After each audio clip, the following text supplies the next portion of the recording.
Ralph Waldo এমারসনের লেখা বহু পুরনো একটা কবিতা, কিন্তু এর ভেতরে লুকিয়ে আছে আজকের দিনের জন্য দারুণ এক বার্তা। যোগ্যতা আর প্রতিভা, এই শব্দগুলোর আসল মানে কি? চলুন আজ বরং একটা পর্বত আর এক কাঠবেড়ালির গল্পের মধ্যে দিয়ে এই ব্যাপারটাই নতুন করে বোঝার চেষ্টা করা যাক। আচ্ছা, একবার ভাবুন তো, কি হতে পারে যখন একটা বিশাল পাহাড় ঝগড়া বাঁধিয়ে বসে একেবারে ছোট্ট একটা কাঠবেড়ালির সাথে? বেশ অদ্ভুত একটা প্রশ্ন, তাই না? কিন্তু এই অদ্ভুত প্রশ্নের উত্তরটাই আমাদের আজকের আলোচনার একেবারে কেন্দ্রে রয়েছে। গল্পের শুরুটাই হয় একটা বিশাল ঝগড়া দিয়ে, একদিকে পাহাড় আর অন্যদিকে কাঠবেড়ালি। তবে এটা কিন্তু শুধু গায়ের জোরের লড়াই নয়, এটা আসলে বুদ্ধির লড়াই। দেখা যাক এই অসম লড়াইয়ে শেষ পর্যন্ত কে জেতে। একদিকে রয়েছে পর্বত, বিশাল, ক্ষমতাশালী আর একেবারে অটল, আর অন্যদিকে কাঠবেড়ালি, ছোট্ট, ভীষণ চটপটে আর ছটফটে। মানে একেবারে দুই বিপরীত চরিত্র। দেখে তো মনে হতেই পারে যে এই লড়াইয়ের ফল তো আগে থেকেই ঠিক হয়ে আছে, কিন্তু আসলেই কি তাই? ঝগড়াটা আসলে চরমে পৌঁছায় যখন পর্বত প্রথম মুখ খোলে, আর শুরুটাই করে এমন একটা কথা দিয়ে যা ছিল বেশ অপমানজনক। আসলে ক্ষমতার অহংকারে সে কাঠবেড়ালিকে ছোট করতে চেয়েছিল। ছোট্ট নীতিবাগীশ, ঠিক এই কথাটাই পর্বত ছুড়ে দেয় কাঠবেড়ালির দিকে। ছোট্ট একটা শব্দ, কিন্তু এর মধ্যে মিশে আছে অনেকখানি তাচ্ছিল্য আর অহংকার। এখন এই প্রিগ বা নীতিবাগীশ শব্দটার মানে কি বলুন তো? সোজা কথায় বলতে গেলে এর মানে এমন একজন যে নিজেকে সব জানতা ভাবে, নৈতিকভাবে অন্যদের চেয়ে অনেক বড় মনে করে।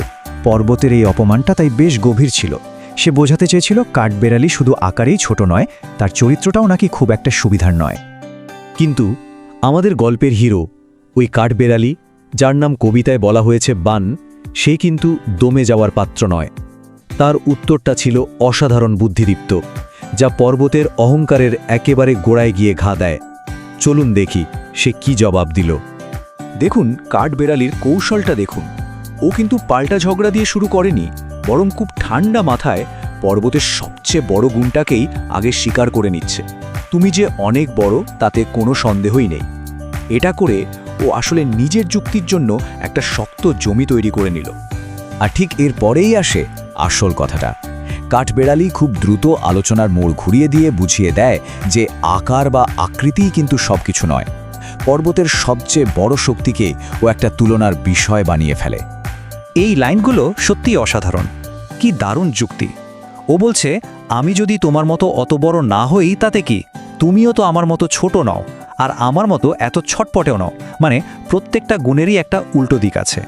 বড় হওয়া যেমন একটা ক্ষমতা, ছোট আর চটপটে হওয়াটাও তো একটা বিশেষ গুণ।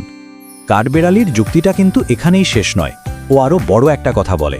ও বলে যে এই পৃথিবীতে ছোট বড় প্রত্যেকটা জিনিসেরই একটা না একটা উদ্দেশ্য আছে। সব কিছুই একটা বিশাল পরিকল্পনার অংশ। এই কথাগুলোর মধ্যে দিয়ে কাঠবেড়ালির জীবন দর্শনটা ফুটে ওঠে। ও বলতে চায় সব ধরনের জিনিস আর সব রকম আবহাওয়া, সব কিছু মিলেমিশে একসাথেই তো একটা বছর তৈরি হয়, একটা পৃথিবী তৈরি হয়।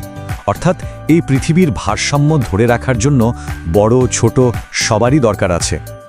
এরপর কাঠবেড়ালি যে কথাটা বলে সেটা হলো আত্মবিশ্বাসের একটা দারুণ উদাহরণ। সে যা সেটা নিয়ে তার কোনো লজ্জা নেই, কোনো আফসোস নেই। নিজের ভূমিকাকে সে সম্মান করে। এটা আত্মস্বীকৃতির এক খুব শক্তিশালী বার্তা। আর আমি আমার নিজের জায়গায় থাকতে কোনো লজ্জা পাই না। এই একটা লাইনেই কাঠবেড়ালি নিজের আত্মমর্যাদা আর গুরুত্ব প্রতিষ্ঠা করে ফেলে। ও বুঝিয়ে দেয় এই বিশাল পৃথিবীতে তারও একটা সম্মানজনক স্থান আছে। এবার আসছে গল্পের একেবারে ক্লাইম্যাক্স। কাঠবেড়ালি তার যুক্তির সারমর্মটা তুলে ধরে, যেটা আসলে এই পুরো কবিতার মূল বার্তা। এটাই গল্পের সবচেয়ে গুরুত্বপূর্ণ অংশ। পুরো কবিতাটা তো এখানে দেখতেই পাওয়া যাচ্ছে, কিন্তু এর আসল কথাটা লুকিয়ে আছে একটা লাইনে। প্রতিভা ভিন্ন হয়, সবকিছুই ভালোভাবে এবং বিচক্ষণতার সাথে সাজানো। অর্থাৎ এক এক জনের প্রতিভা এক এক রকম, আর এই বৈচিত্র্যের মধ্যেই পৃথিবীর আসল সৌন্দর্য আর ভারসাম্য লুকিয়ে আছে। কবিতার শেষে এসে এই বিষয়টা আরও পরিষ্কার হয়ে যায়। পর্বত যেমন নিজের পিঠে বিশাল জঙ্গল বয়ে বেড়াতে পারে, কাঠবেড়ালি সেটা পারে না। আবার কাঠবেড়ালি যেমন একটা বাদাম ভাঙতে পারে, পর্বত সেটা পারে না। দুটো কাজ কি এক? একদম না। কিন্তু দুটোই কি জরুরি? অবশ্যই। দুটোই নিজ নিজ জায়গায় সমান মূল্যবান। এখন প্রশ্ন হলো, এত পুরনো একটা কবিতা, আজকের দিনে দাঁড়িয়ে এর প্রাসঙ্গিকতাটা কোথায়? চলুন এই পুরনো গল্পের মধ্যে আজকের জীবনের জন্য কি শিক্ষা লুকিয়ে আছে সেটা একটু বোঝার চেষ্টা করি। এই কবিতার বার্তাটা কিন্তু আমাদের চারপাশে রোজই সত্যি প্রমাণিত হয়। ধরুন একটা ছোট্ট স্টার্টআপ তার নতুন আইডিয়া আর গতির জোরে একটা বিশাল কোম্পানিকে পেছনে ফেলে দিতে পারে, বা অফিসের একজন নতুন সদস্য তার মাথা থেকেই হয়তো এমন একটা যুগান্তকারী আইডিয়া বেরিয়ে এলো যা কেউ ভাবেনি। আবার একজন শান্ত স্বভাবের মানুষের কাছেও থাকতে পারে গভীর জ্ঞান। আসল মূল্যটা তো আকার বা পদে নয়, আসল মূল্যটা স্বতন্ত্র দক্ষতায়। আসলে শেষ কথা হলো, এই দুনিয়ায় ওই বনবহনকারী পাহাড়েরও দরকার আছে, আবার বাদাম ভাঙা কাঠবেড়ালিরও দরকার আছে।